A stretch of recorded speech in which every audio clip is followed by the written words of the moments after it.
Israel ইরানের ওপর attack করেছে তেহরান শহরে। তারপরে ইরান বলে দিয়েছে যে পুরো ইহুদি যত আছো ইসরায়েলের মধ্যে সবাই যে যার ভালো সুরক্ষিত জায়গায় চলে যাও, এটা মুহূর্তের মধ্যে পুরো ধ্বংস করে দেওয়া হবে। সঙ্গে সঙ্গে অ্যাকশন নিয়েছে, দেখুন ভিডিওটা।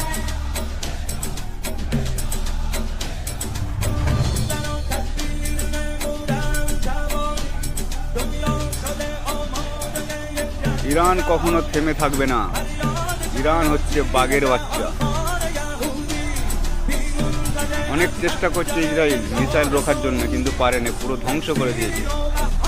একেবারে নিউ আপডেট।